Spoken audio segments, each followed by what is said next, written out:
Tahukah kamu bahwa kelihayan seorang Ken Arok telah merubah sejarah di Nusantara? Penasaran? Yuk ikutin ceritanya. Ken Arok lahir di tepi sungai berantas dari keluarga yang miskin. Saat masih balita, orang tua Ken Arok meletakkannya di aliran sungai berharap ada keluarga kaya yang akan mengambilnya. Akan tetapi, Ken Arok ternyata diambil oleh seorang pencuri bernama Lembong yang membesarkan Ken Arok dan mengajarkannya cara untuk menjadi pencuri yang handal. Suatu hari, Ken Arok bertemu Mpu Lokgawe, seorang petapa suci dari India yang mengajarkan Ken Arok untuk bertobat dan memulai hidup baru. Ken Arok kemudian berhasil mengangkat derajatnya dan menjadi pelayan bagi Tunggul Ametung, seorang pemimpin dari Tumapel. Suatu hari, Ken Arok jatuh cinta dengan istri Tunggul Ametung yang bernama Ken Dedes. Muncullah niat jahat di hati Ken Arok untuk mengambil Ken Dedes dan membunuh Tunggul Ametung. Ken Arok membuat keris dengan seorang pandai besi yang bernama Empu Gandring. Sebelum keris tersebut selesai, Ken Arok mengambilnya dengan buru-buru karena mendengar kabar bahwa Ken Dedes sedang mengandung anak dari Tunggul Ametung. Ken Arok bersikeras bahwa Tunggul Ametung harus mati sebelum anaknya lahir dan menjadi penerus tahta Tumapel.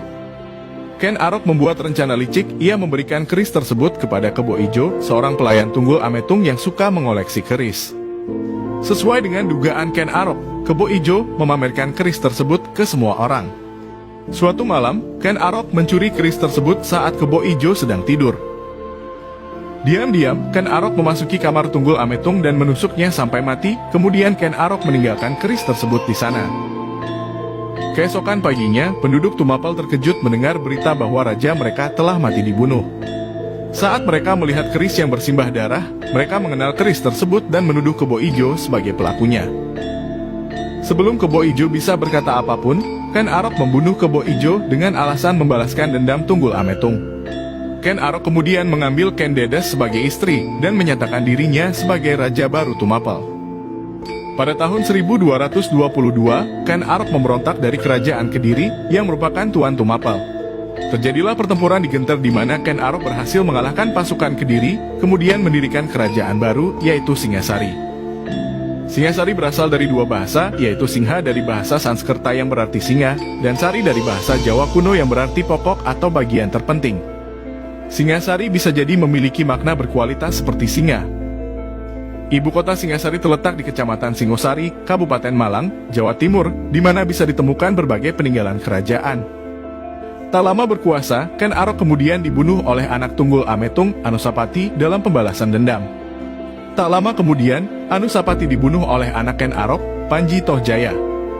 Konon, tragedi ini terjadi karena kutukan yang diucapkan oleh Empu Gandring saat dibunuh oleh Ken Arok. Pada tahun 1268, Singasari dipimpin oleh Kertanegara. Di bawah Kertanegara, Singasari mencapai puncak kekuasaannya. Beliau menjadi raja pertama di Jawa yang memiliki ambisi melampaui Pulau Jawa. Pada tahun 1275, Raja Kertanegara mengadakan ekspedisi Pamalayu dengan tujuan merebut wilayah-wilayah bekas Sriwijaya yang sekarang tidak bertuan. Kerajaan-kerajaan kecil ini dengan cepat menyatakan sumpah setia kepada Singasari dan memperkuat kekuasaan Singasari atas Nusantara. Pada tahun 1284, Raja Kertanegara mengadakan ekspedisi Pabali dan merebut Pulau Bali melalui perperangan.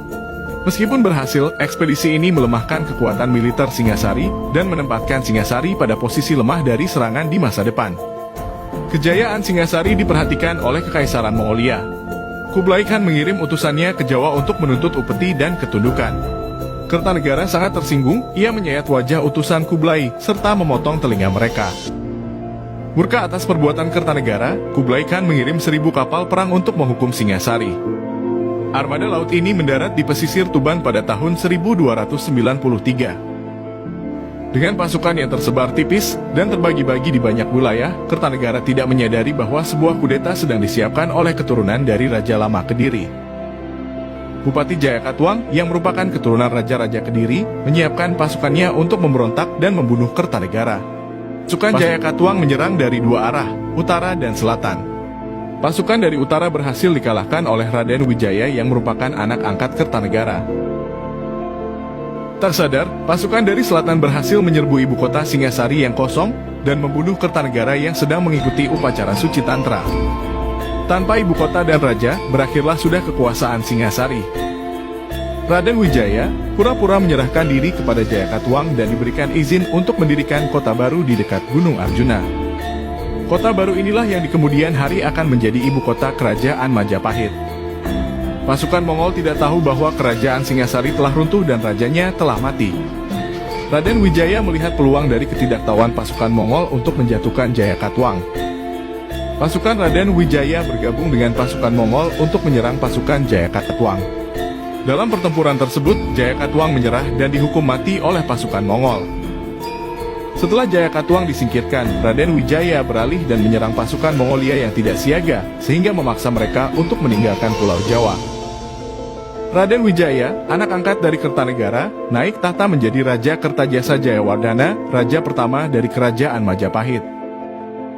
Pada video selanjutnya kami akan membahas mengenai Kerajaan Majapahit dan ambisinya untuk menyatukan semua wilayah di Nusantara.